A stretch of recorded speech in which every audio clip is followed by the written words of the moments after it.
All right, we are live. I'm still gonna wait for a few more minutes. I technically started this at 5:30, so we'll get a little bit of time.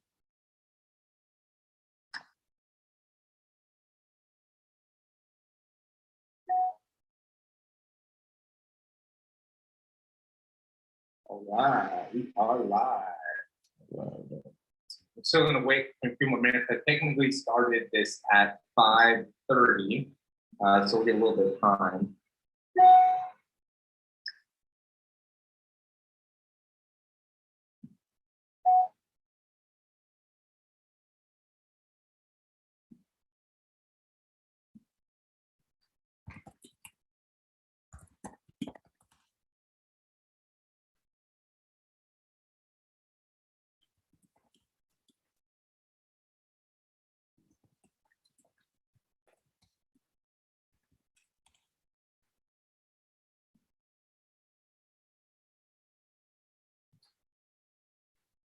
All right, so everybody on YouTube, I'm going to put my the Zoom link in here so you're able to actually access the Zoom link because for the guys that are actually on Zoom, what I'm going to do is I'm going to go ahead and give you guys the Dropbox link to be able to upload some video through Dropbox.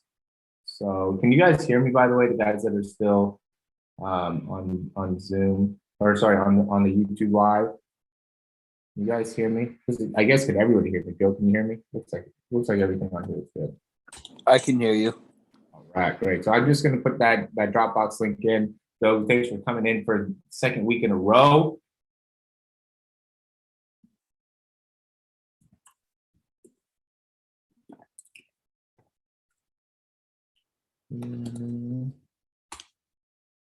I'll be right back. We're starting in 2 minutes. I'm gonna be right back.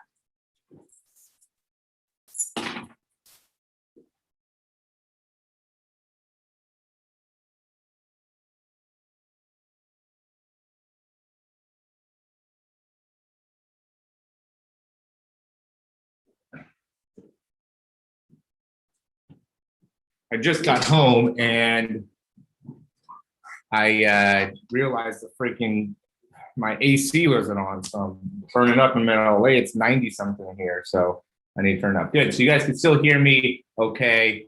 Arm strength and velocity. So, this week, the guys that are going to be quarterbacks, I really have a really good video. Not this week, today. Actually, I'm going to have a really good video that I'm going to post on once we're done here. That's going to talk about some of the keys that cause a incomplete pass. Right. So when you're throwing or if you're throwing and the ball's low or the ball's high or the ball's to the right or to the left, just giving you a little bit more information about why that could be happening, which I think would be very beneficial. Again, if you guys, I'm going to go ahead and put that on here for the Zoom link. Sorry, I meant to do that earlier here. So you guys on YouTube can get the Zoom link.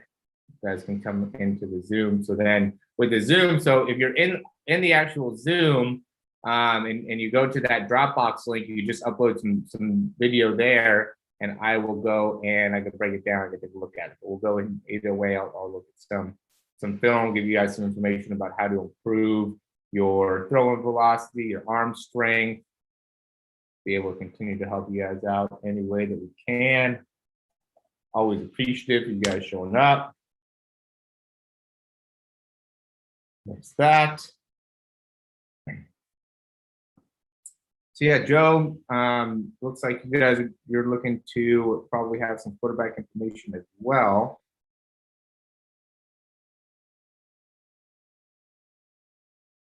I'll get notified if you get anything that talks about. Yeah, I actually just got back from my camp. Yeah, how'd the camp go? I remember last week. How'd the camp go? Well, I wasn't driving, but we ended up hitting a deer about 2 hours in. No way. So we got we got kind of stranded somewhere in Wisconsin. But I ended up making it to the camp, met like 6 NFL players there. Oh, that's awesome. Four of them, I think, were four of them were Minnesota Vikings, which is my favorite team. That's cool. And then learned quite a bit of stuff. Mainly, the first part, I mainly learned a lot of quarterbacking stuff and things with coverages and mechanics. And then the second part of the camp, which was technically a different second camp, I learned some linebacker stuff. Okay. I love that. Love to hear that. What's up, Paris? How's it going, man? How are you? So, real quick, Paris, just let me know a little bit more about what you're looking to get out of everything here. Want to be able to help you guys out any way that I can. We're going to start off with definitely some quarterback stuff, but then we'll start transitioning into, some additional information if we need to. If you want, you could use the chat if you want to, Paris, or you could just, if you want to unmute yourself, you could do it that way too. Either way works.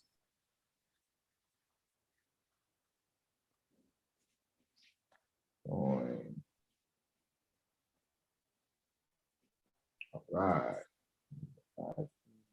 Audio. Okay.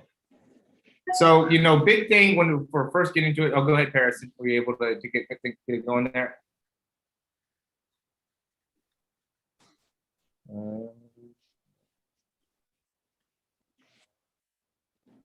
Last unmute you there, so it'll give you a little bit of time to be able to talk about what it is that you're looking to improve. Yeah, thank you. Thank you. Thank you so much. Yeah. Sorry, bro. You're good. I'm actually an American football player from London, actually. Oh, I love it. And I'm coaching at the moment, and I've been thrown in trying to coach QBs, wide receivers, DBs, like every position. Uh-huh. And so I'm just trying to learn as much as possible, to be honest. Okay, I love that. Okay, we'll get into some speed stuff. We'll get into some quarterback stuff. Congratulations. That's really cool that you get that opportunity. Not everybody gets that opportunity. So definitely kudos to you on that. Yeah. Thank you, man. Sorry, what's up, Brandon? How's it going, man? Want to say what's up to the guys that are coming in. So and before as we get going here, Brandon, I think you're a quarterback, right? And I put into, you guys can check out the chat. I put a quick little link there. If you guys want to upload some video, I'm going to be monitoring that as well. Just monitoring to see what goes into my Dropbox. So if you guys have any video you want and you feel comfortable with me kind of going over some of your stuff, we'd be happy to do that. Either way, I'm going to give somebody a free breakdown today. So when we get into it, the first thing I always like to start off with something that's going to kind of get us a little more motivated about, the upcoming week, the rest of what we can do. And we got a few people on YouTube. We got a few people on Zoom. I want to continue to do this to be able to add as much value to the community as I can. I really appreciate you guys for, watching the YouTube videos and responding to the emails. You guys are always hitting me back with some awesome, feedback with the emails. And then for everybody here that has done any type of, breakdown or program or anything like that, always appreciative of that. But yeah, the big thing, and I've actually run into a couple people that have even brought this up themselves, is really just raising the bar in your life, and I'm currently listening to a book. It's called The Champion's Mind. Really, really good book. I'm a lot of you guys know that I'm working to be able to run the 100 meters here in, it's 18 days out. From getting to challenge myself in the 100 meters. And I was talking to one of my friends. He's a successful, he's on the pitching, more on the pitching side. And, I was telling him about the track and field. He was like, man, you're just always competing, always having something different to be able to, do and challenge it. And it's true, because I'm all about, how can I raise the bar? How can I take where I am today and make it so better? And that's why I'm doing these meetups now. I'm wanting to get better with the breakdowns. I want to get better from a speed perspective. I want to be able to present better. I want to make these, every time that you guys show up to these, I want to make it so it's more inclusive. More people are able to get more out of it, right? If there's one thing that Maury wants to provide, is going to be more value. You know what I'm saying?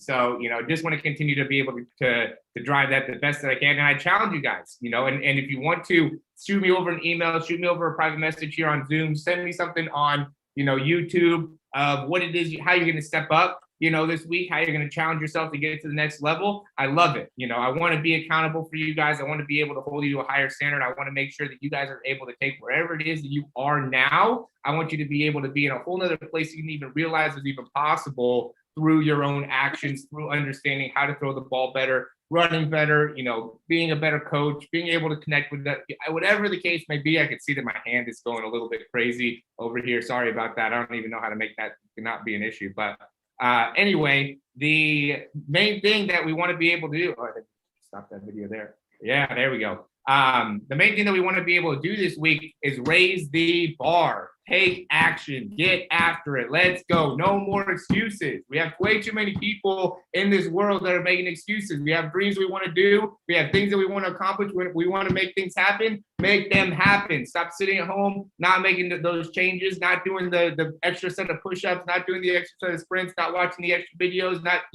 taking the actions that we need. So I'm pumped up about it. I'm always excited to be able to, connect with guys, especially when it comes to the online side, just because I love it. I love you guys. I love being able to provide value to you. And I know when, as more people are showing up, I can see that it's actually making a difference in people's lives. So appreciate you guys showing up here. I'm going to show actually a quarterback that we have, or that I'm recently done a breakdown on. And we talked a little bit about this last week too.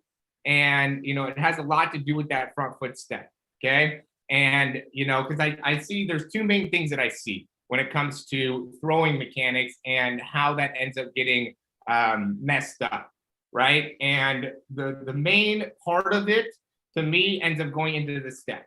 Okay. And what I see is a combination of two things. And again, I'm posting a video later today. It's going to go over why you're missing low, why you're missing high, why you're missing to the right, why you're missing to the left, everything that you are, all of that, right? All that information is going to be in the video later on today. So check that out for sure. If you have any friends, if you're a receiver, I want to send it to your quarterback, go ahead and do that, be able to share it if you can. But definitely check that out. When we're looking at the quarterback, what ends up happening here is when we're going on and taking this step, right? See how before that foot's hitting the ground, there's that rotation right there.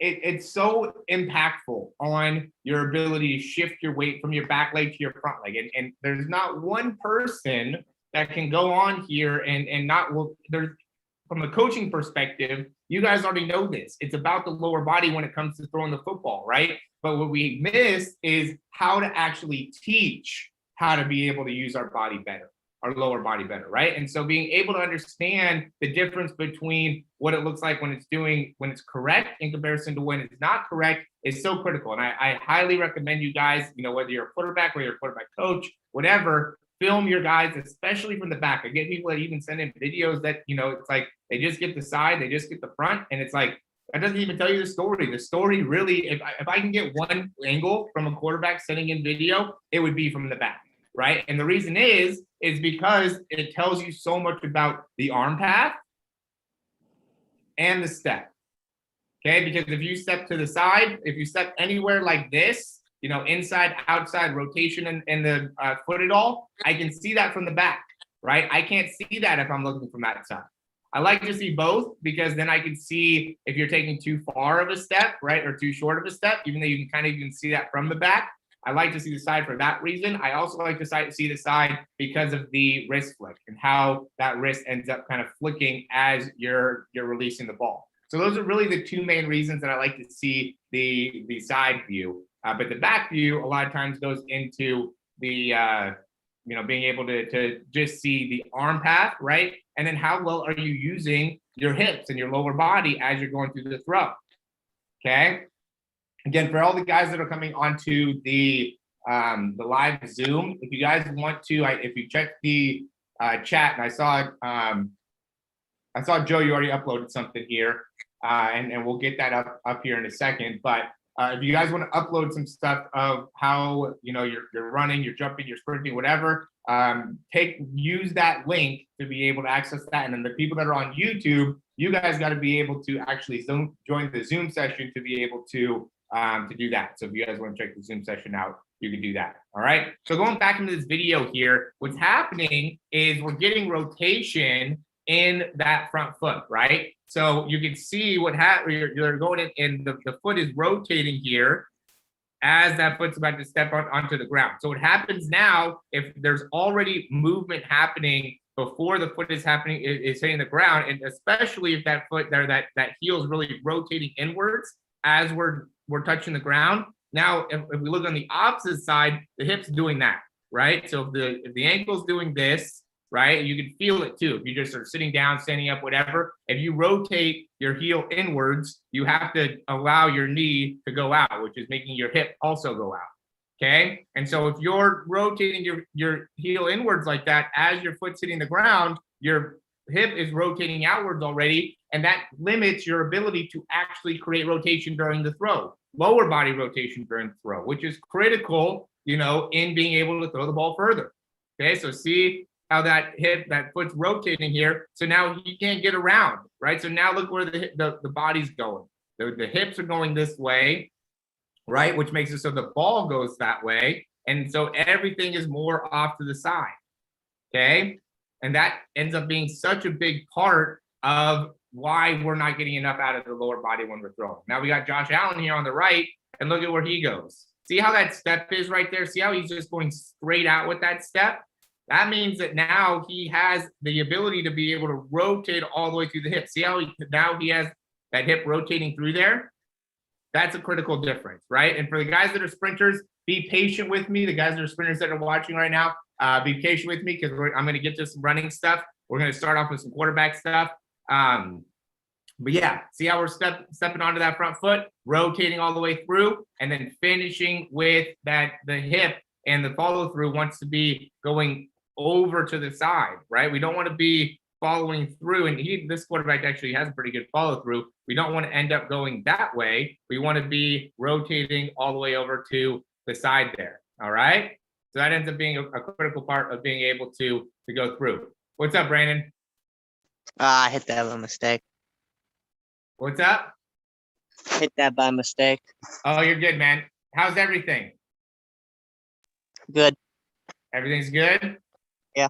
Anything specific you're looking to get out of the the time here? Probably the hip rotation. The hip rotation? Yeah. Okay, so this is helping you out right now? Yeah. All right, good. So yeah, so when we get that foot down, it's about being able to really move that, how we're moving that front foot and taking that initial step is critical, okay? So the mistakes that I see is one, too much rotation, right? When our foot's hitting the ground, okay? The second thing that I see is just taking too short of a step, okay? So if we take too short of a step, and we're not going to be able to see it from this view, but if we're going to go, let's take a look at Mahomes, right? Everybody talks about Mahomes and how he doesn't have good mechanics, right? I don't know why. I don't know how anybody can come to the conclusion that Patrick Mahomes doesn't have good mechanics when he has one of the strongest arms in the league. It's beside me how that can end up being a possibility. But people came up with that or whatever. Anyway, so we can see when we look at Mahomes here. Let me get. I'm trying to get control here. My thing. So we look at Mahomes. See that? See how much of a step that is? It's not a small step, right? That's a solid step. That's taking up a good amount of distance in the stride. Okay, and that's critical. Okay, because now we have the opportunity to shift our weight from the back leg onto the front leg. Right, we need to be able to utilize that rotation there of being able to push off that back leg to be able to get all of our weight through. If we take too short of a step, like we see here, this is too short of a step. Okay, when that ends up happening, the natural reaction is that now we can't shift all of our weight forward. Okay, so because this is such a small step, we're limited in how much weight we could then transfer forward and through. Okay, so we need to be able to actually cover ground in order to be able to generate rotation out of our lower body, generate force out of our lower body. Okay, that's such a critical thing to be able to understand. Also, I'm gonna go over and I'm gonna go to the next thing here, which is going to be the arm path. Okay, we want to make this very, very simple in where we're going with the ball. the more that we end up moving the ball to the side, whether it's behind our head, over to this side, over to this side, whatever the case may be. Again, everybody's coming into the Zoom session. If you guys want to check out the chat, I do have the Dropbox link. We're getting some people to go ahead and drop their videos in there. I'm going to go over those videos here in a second. I'm going to do some quarterback stuff. We're going to go into some sprinting stuff, and then we're going to go into some individual stuff at the end. So you guys got to kind of stick around for a little bit. I want you guys to be able to engage. If you guys want to use the chat, I got the YouTube chat. We got the Zoom chat. If you guys have any questions, want to be able to answer as much as we can here with the time that we have. So big thing is going back into it, right? The throwing motion, being able to understand. Yeah, the Dropbox link, you should be able to see the Dropbox links up at the top. And the Dropbox link just to be able to upload any video that you might have. Whoops, I just clicked it. And now I'm in the position of being able to download that. Sorry, guys.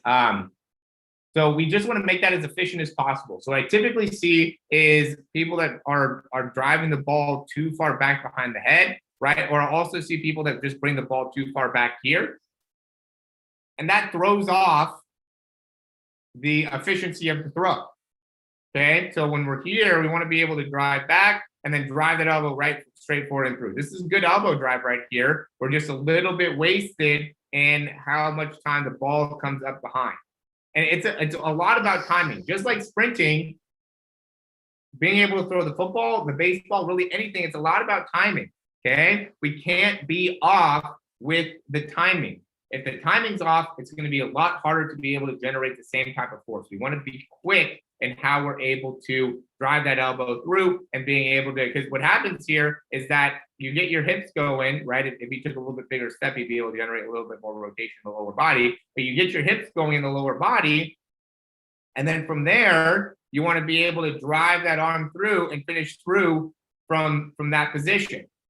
Okay, what ends up happening though is if you waste time with the arm and you're lifting this at this time, you can even see his body's coming forward and through. So now right here, he's in a position to throw the ball, but the ball is too late. So now when the ball is actually coming out of his hand, he's already gotten through that critical time in his rotation of the body to be able to really master or maximize the most amount of force that you're able to get. Where you can see if we go back to Mahomes, right, he's going, and it's right when he's opening up those hips, so see how he's generating force, and you can even see how that force gets generated from hip to spine, right? Rotation through the hip, boom. Now that spine rotates, then that elbow comes through and the wrist flips, right? Everything syncs up so good, which is why he's able to make it look effortless, right? Some of you guys, when you're trying to throw the ball harder, it looks like you're trying to throw the ball harder. It looks challenging for you to be able to throw the ball harder because you're using too much arm. You're using not enough lower body. You're using not enough core. When it all gets synced up timing-wise, it should all just be like boom, boom, boom, boom, release, and it looks easy. It looks simple. It doesn't even look like they're really challenging themselves to be able to throw the ball 60 yards, right? And that's because of the timing. And then you have to build on it, right? We talked a little bit about how can we get ourselves from where we are now to the next level, whatever that next level is for you, whether it is to go from, high school back up to high school starter to Division I, Division I to Division I, whatever it is, whatever your goal is, whether, you're running 11-3, going to 10-8, you got to have some degree of patience here and some degree of consistency. That's why I post up videos. Hey, do these workouts every day. Do this do this, work on these drills every single day, right? It's because it's going to be consistent. You got to be able to work on this, right? The reason that Patrick Mahomes got to where he is not because he figured out his mechanics going into his, I want to say it was his junior year of college, and then it was like, boom, now it all works out, right? He figured out his mechanics probably when he was in high school, maybe even before that, how to be able to sync everything up. And then he worked on it and he worked on it and he worked on it and he got better and he got better and he got better. And he went to different camps and he got different information. He's a student, not a follower, right? That's a super important concept. I love that. One of the mentors that I had growing up, he told me that, right? You want to be a student, not a follower, which means that when you're learning something, you don't just take that in and just say, okay, they said this, that must mean that, I should follow that, right? I'm just going to go and take whatever information, I'm just going to apply it to my life. No, we want to be able to take that in, be able to decipher it. What information am I going to utilize? What information am I going to just take in and, maybe put that off to the side for a later date, right? We want to be able to decipher what's going to be important information, what's not important information. Okay, so make sure that you utilize that important skill. And then when you're able to start getting things like the timing right, or you're starting to make some adjustments or start to understand some of the changes you need to make within your sprinting technique, we can't just immediately go in from there and say, okay, now that I understand that, I want to be able to change my sprinting technique, and I want to be able to see changes in a week, or 3 weeks. If I'm not getting faster, then it's not working. Right? You got to be able to have some degree of patience here and be able to work through it, because your mechanics are going to be your saving grace. I'm telling you that from, you're here to hear first, right? Your mechanics are what's most important. Whether you're a quarterback or you're a sprinter, you're not going to be able to run faster in the weight room. You're not going to be able to throw further in the weight room. You're going to have to be able to throw further by working on your throwing mechanics. You're going to have to be able to sprint faster by working on your sprint mechanics. Now, there are some degrees of improvements that can be made in the weight room for both quarterbacks and for sprinters, but you're not going to be able to sprint faster until you actually get on the field and start sprinting, right? You're not going to be able to start throwing the ball further until you get on the field and start throwing, right? And compete, guys. Freaking compete. The best way for you to get better is you're going to have to compete. I have too many quarterbacks that just want to sit around and, be good quarterbacks in their backyards, right? And or with their friends, throwing one-on-ones. Get out there, compete. You want to be a quarterback? Be a quarterback in games. You want to be a sprinter? Be a sprinter in competition. It's not just about sitting back and waiting for the perfect time. Certain situations, there is never going to be a perfect time. Go out there, lose a couple times, throw a couple of interceptions, make a couple mistakes. You're not big enough for anybody to really even notice. Right? You're not, I got a bunch of different subscribers. I might go out there and run 11.5. What's the worst that happen? That would be worst case scenario. Like, it's super embarrassing. I pray to God that doesn't happen, but it's a possibility, right? I can go out there and do terrible. If everybody would see it, it's not like I'm not going to post it. If I ran 11.5, I'd still post whatever I ran. If I ran 12.5, whatever the case may be, I'm going to post it. I'm going to let you guys know where I'm at. Right? But that just makes the journey that much better. If I can go from 12.5 to 10.5, then that would be a great journey, right? I hope I don't start off that bad, okay? But the point of the matter is that if that ends up happening, then that's where I started, right? And that's what's important, is that we get out there, we compete, we try, we put ourselves out there, we make it so we can sit back, learn, and get better. If we don't put ourselves out there like that, we're never going to be able to understand what it is that we can really improve. And when you go out and you actually perform, a lot of us are able to surprise ourselves, right? We're able to go out there like, man, I actually did a little bit better than I thought, or maybe you go back out there and you're like, man, I guess I'm really not like Tom Brady. Either way, it's going to be beneficial for you. All right. So the next thing I want to talk about is going to be with the sprinting. And it's going to go into this.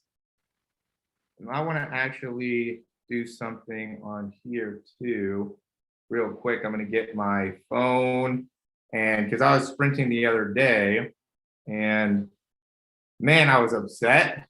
Freaking terrible.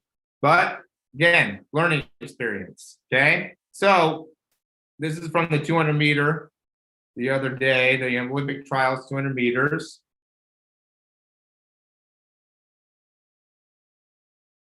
Send this over to my iPad so I'm able to put this up for you guys. All right. Here. Sorry, I'm going to be kind of moving quickly here through this. I'm going to try to move quickly. It might not go too fast. Oh, that's upside down.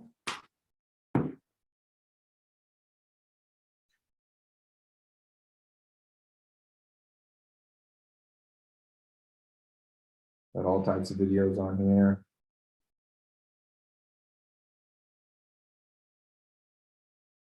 Oh, that's not good.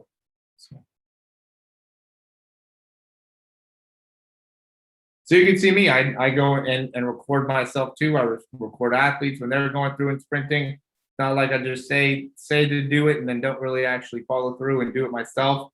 I'm all about being able to, get an understanding of what it is that we're doing when we're running, when we're sprinting, in order to actually make improvements. So here we go. This is actually the one.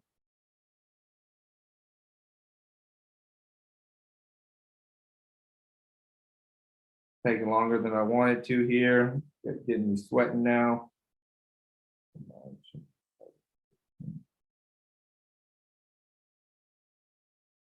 All right, there we go. Finally. You could even see me upset right there. That was my upset look. Okay, so this is important. This is important stuff.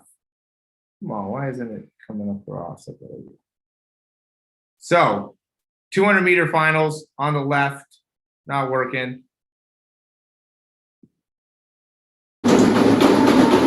Course. Let's try it again. Trying to do too many things at one time, probably. Nope, still not working. We're getting rid of that. We're starting over. Love when course on a live, you know, then that's when things go wrong. I'm getting all pumped up. I'm all motivated, ready to go. I'm you know, spilling my guts about life, and then it doesn't freaking work.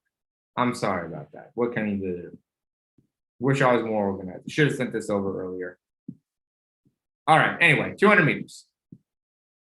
So we get to that final 200 meters. This is good angle. Top guys, right? This is me on the right sprinting. So what stood out to me, and this is something I talked about, man, that is a great looking face right there.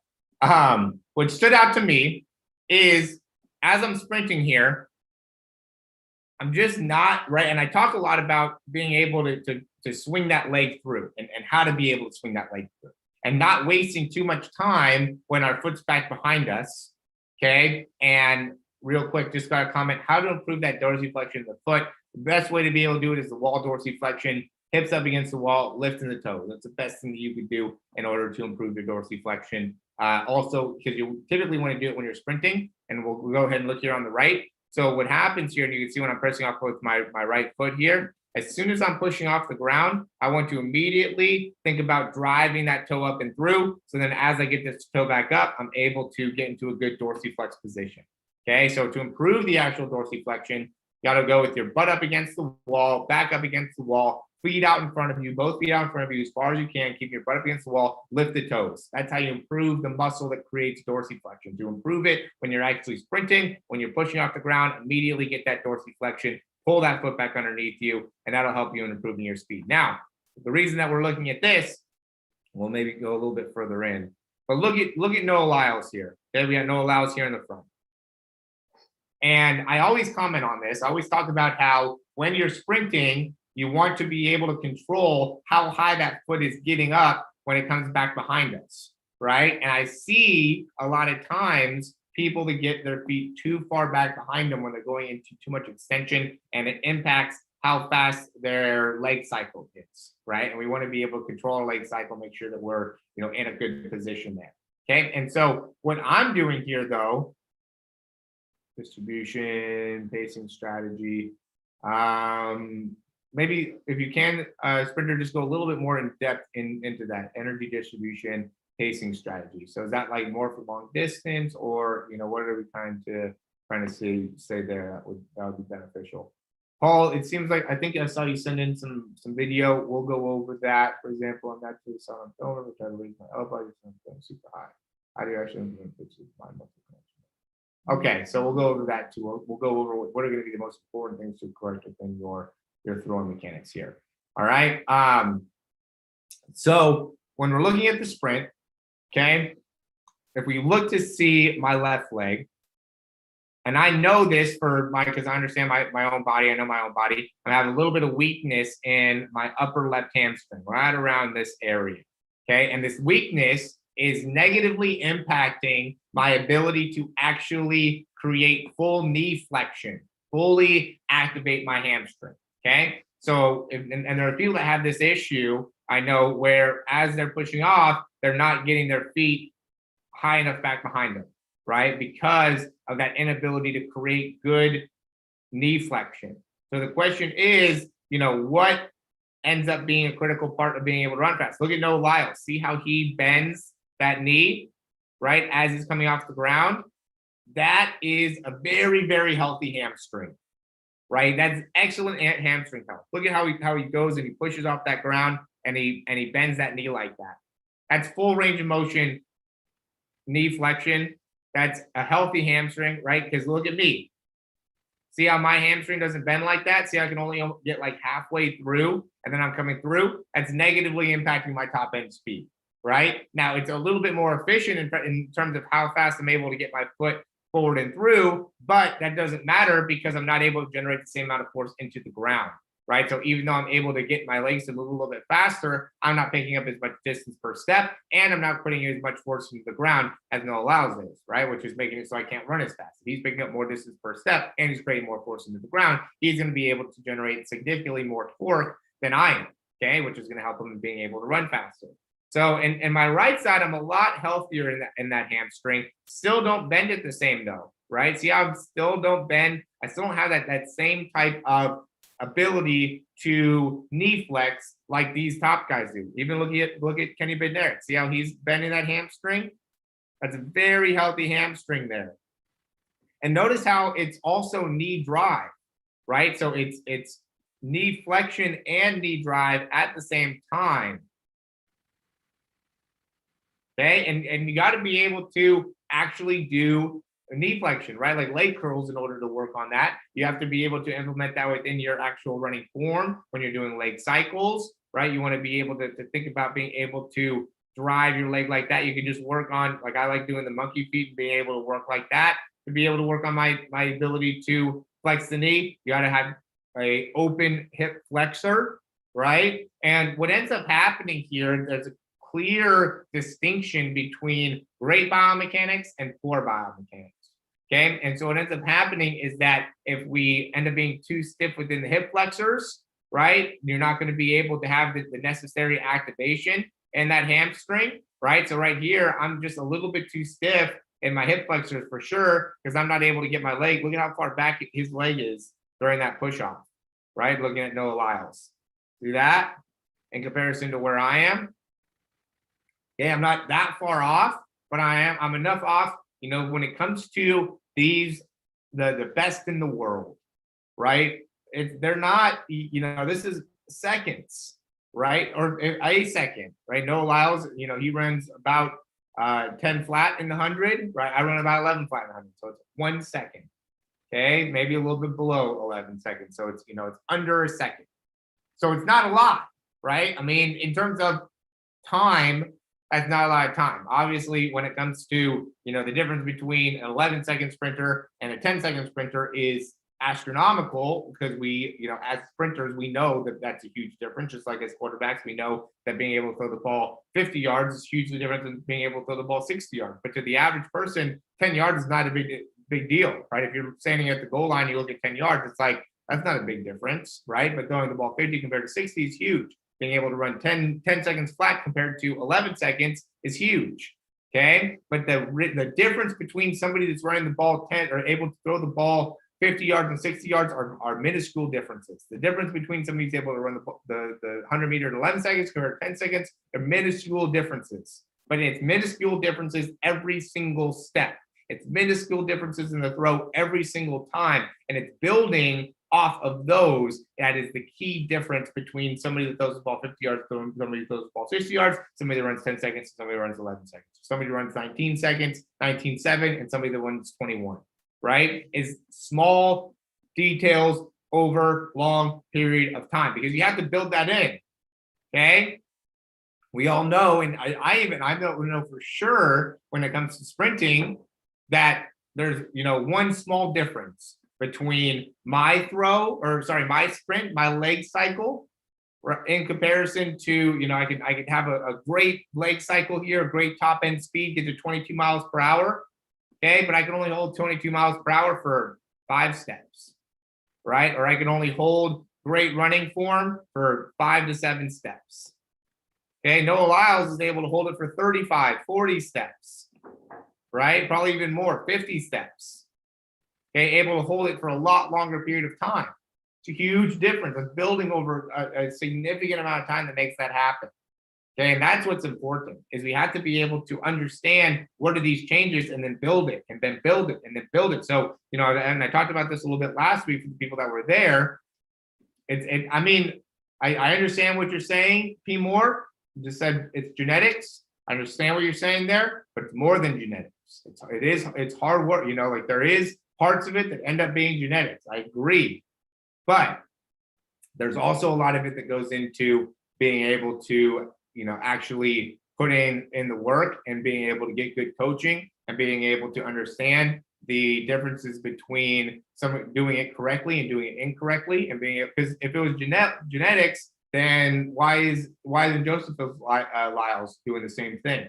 You know, he's competing there. He's at the same 200 meters. You know, he's in the competition, but he's not running 19.7.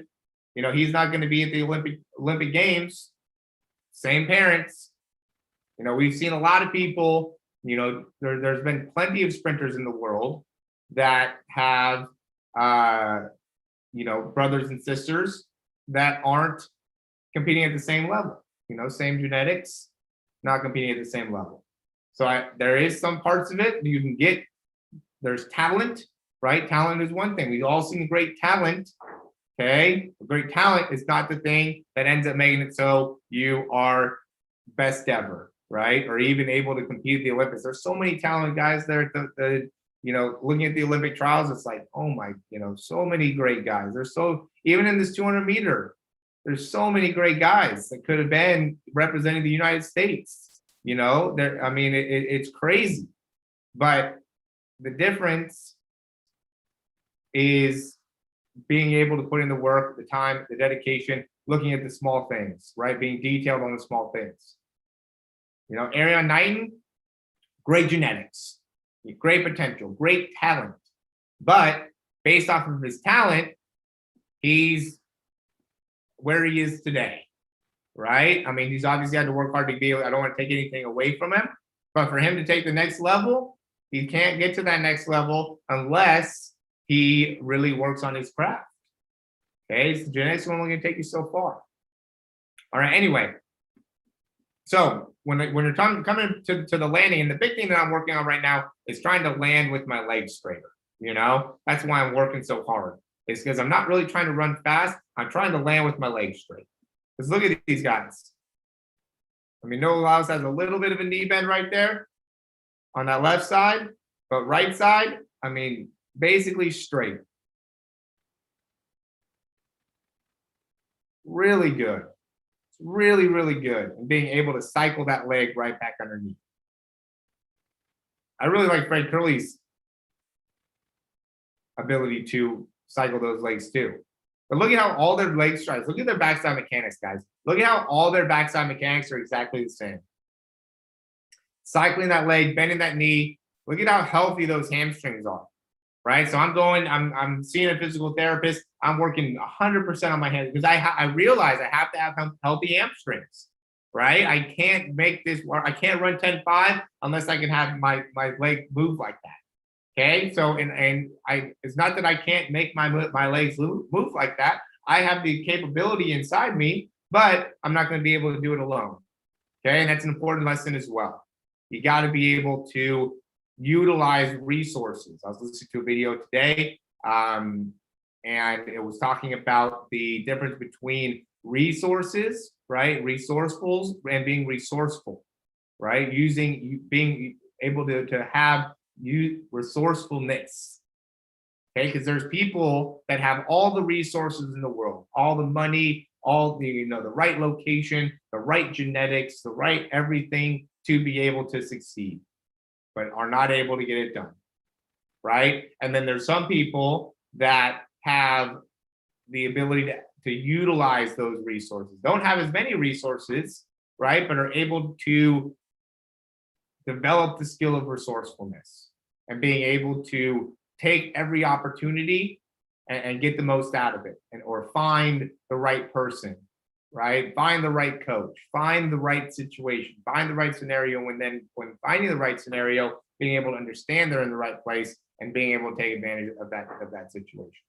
Okay, we have to be able to understand how to be resourceful. Okay, and if you can't be resourceful, it's going to be a lot harder to get to where it is that you want it to get to. All right, so that's important. Very, very important to be able to understand how to be resourceful in our quest to be able to accomplish whatever it is that we're looking to accomplish. Right? There's so many different levels of success for all of us. Okay, there's different things that we all are set out to do, and there's different people that we're going to have to meet. There's different scenarios that we're going to get to. There's different times where we have to be able to perform at a very high level. There's going to be times where we have to get outside of our comfort zone, and it's how well are we able to get outside of our comfort zone and thrive in that situation, thrive in that position. Okay, we can't let the anxiety, we can't let the doubt, we can't let the opportunity of failure end up holding us down. Right? When your skills become higher than your fears, that's when you start killing the game. That's where you end up being very, very different than the wide variety of people. Right? There's a lot of people that are scared of success, fear success. But when your skills get higher than your fears, you're in a great position. All right. Work on your backside mechanics. So I talked a lot about your front side mechanics. Okay, this is one of the first times I've really gotten deep into my backside mechanics and talked about the backside mechanics in this way. And it could be very beneficial for you guys. Okay, if you're able to take this and utilize it, whether you're trying to teach speed or trying to develop speed on your own, look at your side view. Look to see how you're bending your knee, how you're bending that foot, right? Or how your foot ends up coming up to your butt there, and how well you're doing it, and if you're doing it very healthy on both sides. Right? My right side can get better, but my left side is terrible. Right? My left side is just not bending my foot there at all. It pains me to watch this. I'm supposed to be helping you guys, run faster. The thing is, the reason that I can help you still run faster is because I'll take the time to be able to notice this type of stuff and be able to actually help you correct it. But a lot of other people don't even realize. They're not even going to slow it down to this degree to be able to put you in a position where you start to understand these small little details. I'm telling you, these small details make all the difference. Okay, so thank you guys all for being here to be able to take a look at some of this critical data, this critical information that's going to really make a big difference in how a lot of you guys are sprinting. All right, how a lot of you guys are sprinting, how a lot of you guys are throwing, how a lot of you guys are moving. Okay, we got a lot more people here this week than we did last week. Super grateful for everybody that's here. We're going to continue to do this. We're going to continue to add more and more value to you guys. I'm going to go ahead and get a couple of these videos that we had put into the Dropbox going. So give me a couple seconds here.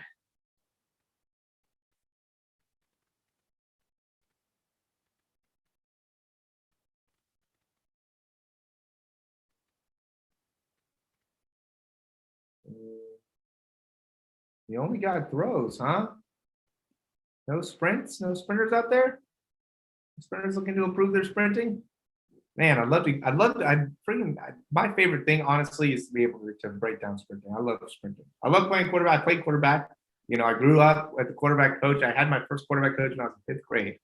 That was, 14 years ago? No. I don't have 16 any years ago. 16 I don't years have ago. any videos of sprinting mechanics for mine, but we did learn part of the sprinting mechanics at the camp, talking about getting your knee high when you're driving up and the dorsiflexion.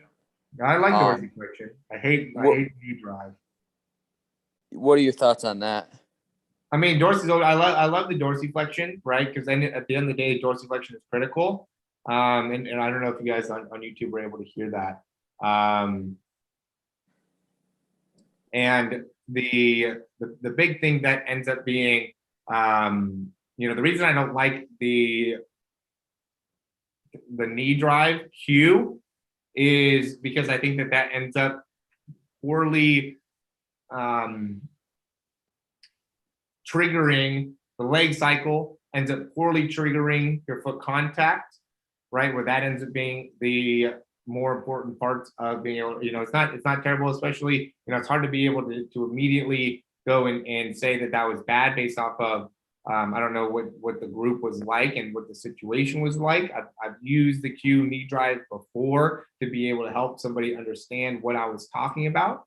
You know, when I was saying, typically what I say is the dorsiflex, like to get your toe to be able to face straight ahead and then be able to pull all the way up. And then I use the drill, the A-skip drill, to be able to really teach people how to get the knee up, right? Because I like the timing of the A-skip drill.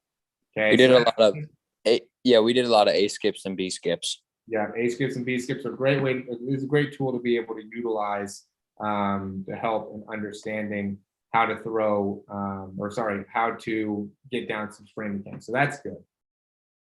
But let me see. And this is going to be a little bit of a challenge here. Maybe I'll just no.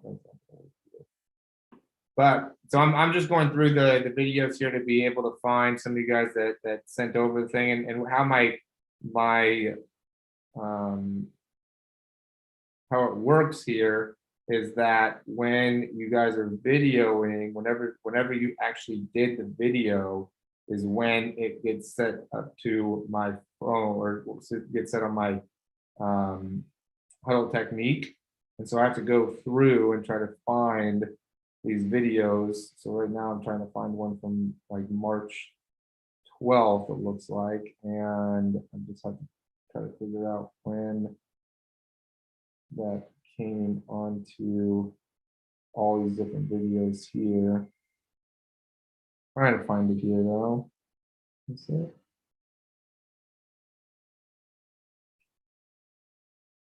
Give me a second.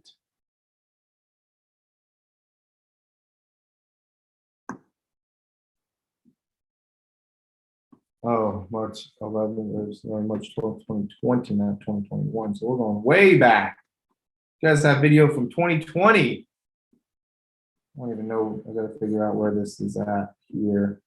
Sorry for the delay, guys. If you guys have any questions in the Zoom section, holler away at me. I know. Oh, I saw all years of slow-mo. We'll be able to still make that work. It's okay. Okay, I do the 400 meter. I'm watching Michael Johnson and modern day race. Yeah, so I mean, everybody's gonna have a different. Exactly right. So if you're a 400 meter runner, okay, the question was watching Michael Johnson and how Michael Johnson runs. You know, he was a little bit more patient all the way through his race. And then at the end came on strong and just had that beautiful finish. And he's, you know, obviously one of the best sprinters in the history of the United States, right? So he didn't totally mess things up with how his sprinting mechanics work. You know what I'm saying? So point being is when it comes to our running, we want to be able to, and everybody's going to have different ways of actually finishing their sprint. Okay, so when you're going through, and you know, some people are going to go a little bit harder at the beginning to be able to, and maybe hold on a little bit more at the end, and that's just the style of their sprinting mechanics.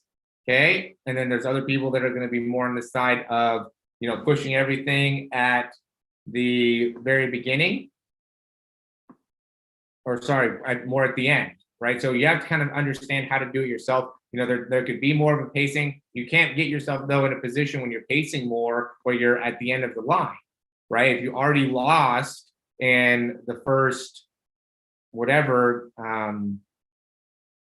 200 meters, then you lost in the first, you know, then that's the race.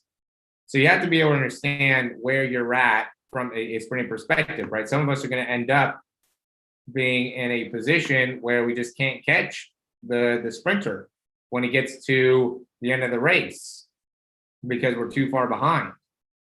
All right, so you have to be able to understand your own sprinting mechanics in order to set yourself up for success in that part of the in your own mechanics there, right? And I'm sorry, I'm trying to do two things at one time, so I'm kind of losing my train of thought. But you either going to go hard at the beginning, and that might be a little bit more difficult at the end, right? You're gonna have to hold on more at the end, or you are fast enough to be able to maintain more of a jog for the first 300 meters, and then are able to push it in that last 100 meters. So there's different ways that we're going to be able to, go through our sprinting mechanics.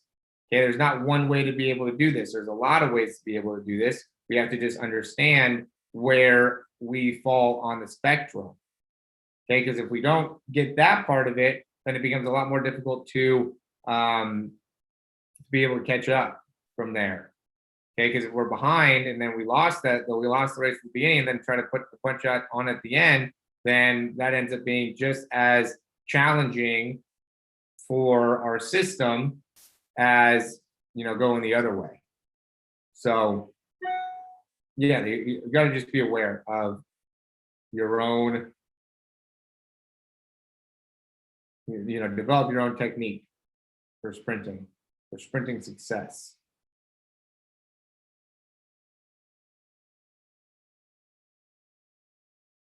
Man, I'm trying to find this video. I don't even know if I'm gonna be able to find this. March of 2020. I'm trying to find other videos in like the same time period, but it's like just have too many videos here. Okay, so it's still further back.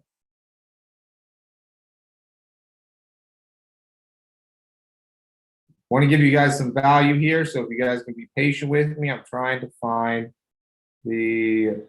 some sprinting stuff here. So this is before, or sorry, actually this is going to be quarterbacks. It's going to be quarterback video.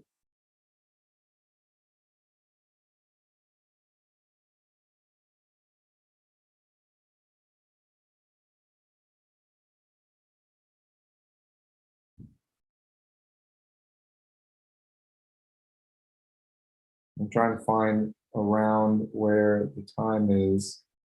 Again, so it's hard when you guys send me videos that are from a long time ago, because I can't really decipher where I am.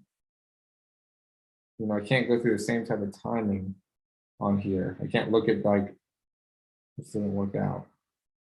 Long story short. Okay, here we go. Right, no general time. Boom, found it. All right, good. All right, so this is gonna be the last thing that I'm gonna do here today, guys. I'll take any questions though at the end. I'm excited. I literally spent like 5 minutes trying to find that. And in the meantime, just totally butchered an explanation for the 400 meters. So thanks for being patient through that kind of terrible explanation. Hopefully that still made sense, Sprinter. Maybe you sent me another thing here. How important would you say breathing plays in the physical performance? Breathing is so important, guys. So friggin' important. All right, love that question. And really, it's important. Yeah, it's important when you're running, but it's almost more important in your daily life.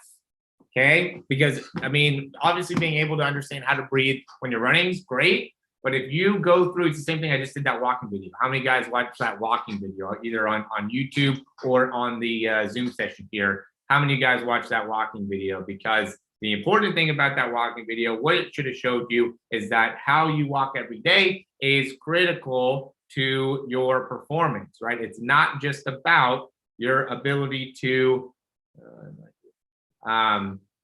it's not just about your ability to perform when sprinting, right? When running the 200 to 100 meter, whatever the case may be.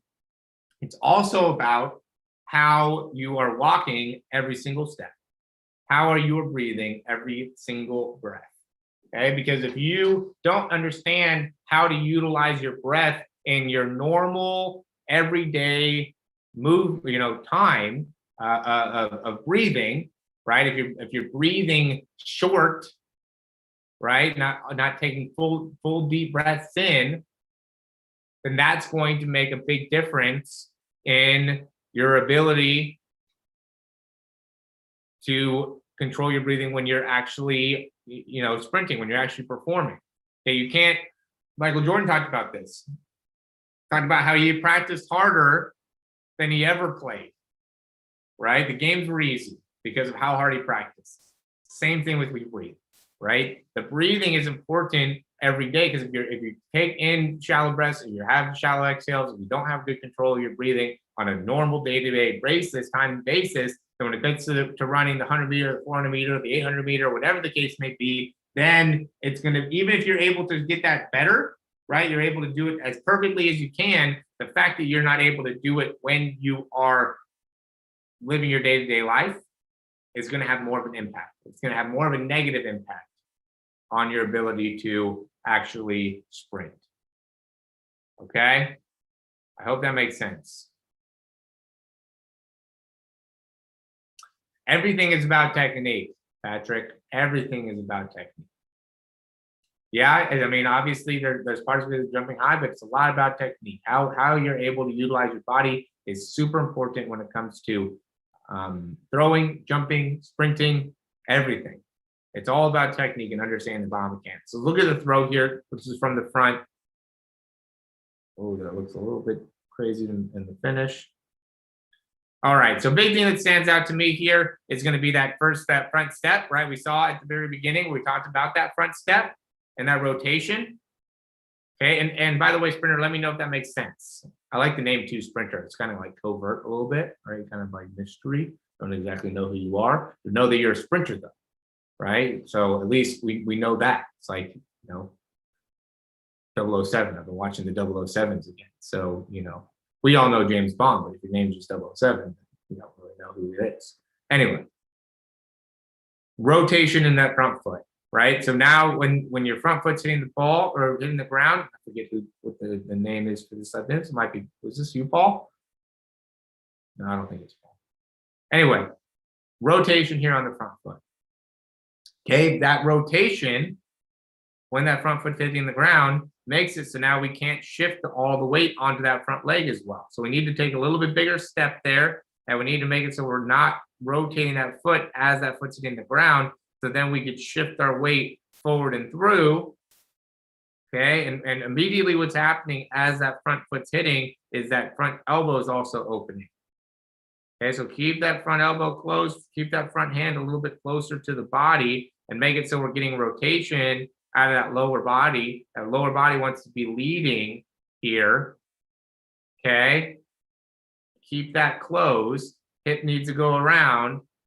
And then elbow drive, right? Even though we're not able to see from the side, just looking at where you end up releasing, right? So you're here, elbow's coming through, and elbow stops. Okay, so this is when your elbow kind of stops, and now the ball, see how your elbow stops, and now the ball ends up going off to the side. I know I didn't even need to see the whole video. I could just see that the elbow stopped because of where the ball goes out to the side. Okay, so you need to keep driving that elbow all the way through. If there's one drill you could do, it's just work on driving that elbow all the way through. And then we need to release the ball with the nose of the football facing straight down towards that target there. Okay, at the end of the day, this isn't super complicated. It's pretty simple, but we have to be able to break it all down to make it so we're able to understand what are some of our areas, and then put a huge amount of focus in correcting it and being consistent in correcting it. If you guys want to throw, I say this all the time. I guess there is a time where we have to be able to perform, right? We talked a little bit about that earlier. We got to be able to get out there. We got to be able to perform. We got to put our skills to the test. It's important to put our skills to the test for sure. Okay. But there's also time we need to put into practice and focusing on our mechanics and being consistent in our mechanics. Okay, so we can throw routes on air, right? We can throw routes to receivers. We can throw 7-on-7. All that stuff is great. We should go to camps. I think all those things are great. But we also need to be putting time. If we don't have great mechanics, we know we don't have great mechanics, then our time could be more well spent in doing wrist flick drills, right? There's a ton of wrist flick drills that I have on YouTube. Elbow drive, drills to improve your elbow drive. It's going to be the next video that I make after the one that I do today. I've already done it. I just need to post it. Elbow drive, right? Drill on being able to improve your elbow drive, and then just working on that front step. And Paul, doing those three things consistently every single day, even right before you throw, work on taking that front step, making that front step a little bit bigger, getting that heel right down the ground, right? And then from there, making it so we're driving that elbow all the way through. We could better control that front arm. We could see So see how Kyler Murray, how he gets those hips all the way through? So he's driving those hips, right? And then after he drives those hips, then he opens up his front arm, right? So it's here, driving the hips, driving the hips, driving the hips, and now front arm is opening. And see how he also gets that elbow all the way through. Boom, and then releases the ball. Elbow through. Hey, then Maury. release the ball. Yeah. So yeah, this is Paul. Just with the hip opening, I'm not sure I totally understand. Okay. So is it kind of like if I open my hip up more, should it basically be such that my knee's not bent the way it is here? Yes. Yeah. Yeah. Okay, so I need to kind of have my hip go further to the left, or like my foot go further to the left and a little bit more forward, I guess. Yeah, or just don't turn that heel, Don't turn which heel? The left foot? front heel, right? So here, when you're turning that heel in, so if you just went and stepped straight out like this, if your foot landed, except it, went further out, but your foot landed like this, you would set yourself up to be able to rotate better. But because you turned your heel like that, and before your foot contact, that impacts how you're able to rotate your foot. Now, if you go and you turn your foot, I know we can't really see this here, but if you just go and let me just go, actually, we'll go back to, so it's not like you can't turn that foot, right? So see how Josh Allen totally turns his foot open right away. And so he lands with his foot already facing down to the ground, but he also doesn't twist that foot at all when it's landing. Okay, so what's happening with you is that you're twisting your foot as you're landing there, which is making it so, and you can even see how your weight ends up falling this way because of how you're landing with that front foot. So we need your foot to be coming this way when you're landing, not going this way when you're landing. Okay, right now it's falling. See how it's falling inside like that? Because it's falling inside like that, that makes it so your whole body ends up shifting a little bit more inside at this critical point where now you want to be shifting your weight forward and getting your hips all the way through. So because you're landing like this, now that sets you up where now your weight's going to go a little bit more inside there, and now you're going to be fighting yourself. Okay, but if you got your foot to turn all the way open there, now you're going to have more of that Kyler Murray type of look in that throw, where when your foot's hitting the ground, you're rotating already through that front foot and front hip. So now you can get all your weight forward and through and rotating all the way through during that throw. Or now, right now, you're not getting that same type of rotation because of that little bit of change in how your foot hits the ground. So now you're not able to rotate your hip all the way through, get that knee all the way opened up. Right, so see how he's here as he's driving through and how that knee is already turned open, hips already turned open, where you're still closed off with that really it's the knee. Okay. Yep, that makes a lot of sense. And you were saying, Go ahead. Sorry. I just want to make sure I remember the three things that you said are the hip, the elbow drive, and was it the wrist flick? The wrist, yeah. The nose of the football needs to be facing straight ahead. Okay, and you said my elbow was stopping at the wrong point or something like that? Yeah, so right here, boom. That your elbow wants to be a little bit more here, more this way, right? It doesn't need to be all the way close to your head, but you want to be able to get the point where you can have more of that type of angle when you're releasing instead of that type of angle when you're releasing. Okay, so I mean, I guess we can maybe see what type of, see if this actually works. Never actually done this before.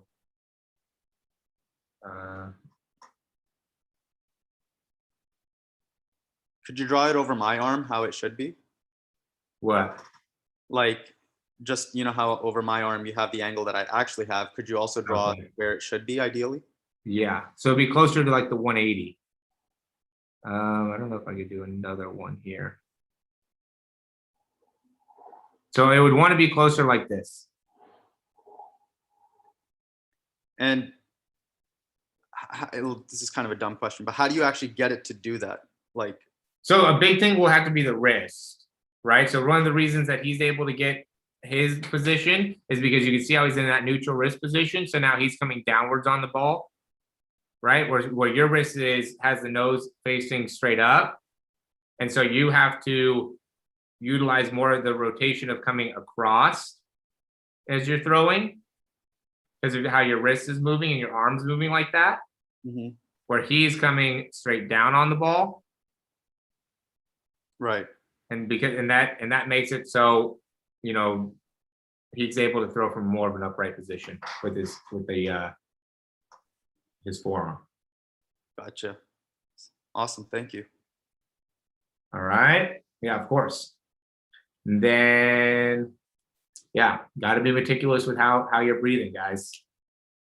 I'm gonna end up having to sign off here. Gotta go get. I'm gonna post this video here in the next 25-30 minutes.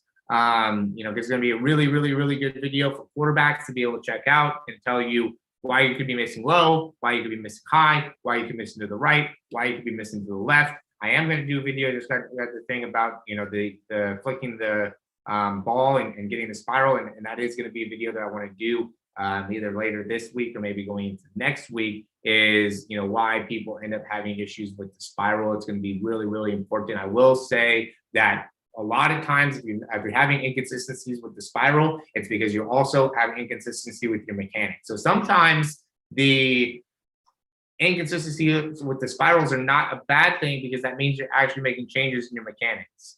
Okay. If you want to be working on getting more consistent mechanics, right? You're trying to work on the same thing over and over and over again and continually getting bad spirals, then that's not good. But if you're looking to make changes in your mechanics and you're starting to see some issues with not throwing good spirals, that's not a bad thing, because you could actually be making positive changes within your mechanics, and you just have to work out how to make everything sync up to get the wrist flick. Okay, so a little bit of a distinction there with the spiral. You know, so a lot of times if you're having a lot of troubles with the spiral, especially if you're working on the wrist flick, there you could be making positive impacts there. You just got to stay with it, right? We talked a lot today about consistency, guys. You got to stay with it. Could react. Yeah, I'll do a Shirley Ann Fraser Price 200 meter one. I saw the race. I just haven't done a breakdown on it yet. So, you know, that's going to be one of the next videos that I do here in the near future. I do have a Olympic trials video that I'm going to post tomorrow. I did Gabby Thomas. I did a video on walking. I'm going to keep on going to sprinting. I'm probably going to do something on backside mechanics too, now that I did that whole thing with you guys here today. So, I mean, you guys can obviously watch that video. I'd love for you guys to check that out. Give me some feedback, give me some comments on that. It's always much appreciated. But I'm gonna probably end up doing another backside mechanics video after seeing my own 4 backside mechanics in comparison to, you know, Noah Lyles and Ariane Knighton and all those guys in their backside mechanics. So you know, definitely something that you guys can stay on the lookout for. And next week we'll be doing this, you know, around 5:36, around the same time. Not 5:36, it'd either be 5:30 or 6. And so if you guys want to check that out, we'd be happy to make that happen. Or if you guys want to come on, you know, we'll go ahead and do that. I do want to say, Joe, I'm giving you the free breakdown. Joe came in last week as well. He went to a camp. He accidentally, or I don't know if he was driving or his dad was driving. He might have, I think he ended up being a deer. And wasn't able to, or was able to get to the camp still. But, you know, we're going to do a breakdown for you. We'll get on a call. We're going to help you get better with your throwing mechanics. Want to be able to help you out. Again, 2 weeks in a row. I'm going to keep on having giveaways. So everybody that come in, the only thing is, guys, is that I'm going to give the giveaways to the people that are in the Zoom session. I'm not going to give the giveaways to people on the YouTube. You guys got to come into the Zoom session. It's free. The Zoom link was up above. So all you got to do is be able to come in. You got plenty of opportunities to be able to learn more about all that stuff. So Joe, I think you're still in here. I didn't look all the way up here. I'm super thankful for all the attendance. Oh, Joe's not in here. Well, Joe won. I'm gonna send him over a little thing for doing the breakdown for him. But yeah, guys, if you guys have any questions, let me know. You know, shoot me an email. Would be happy to help you out in any way that I can. Thanks for showing up tonight, and we'll talk to you soon.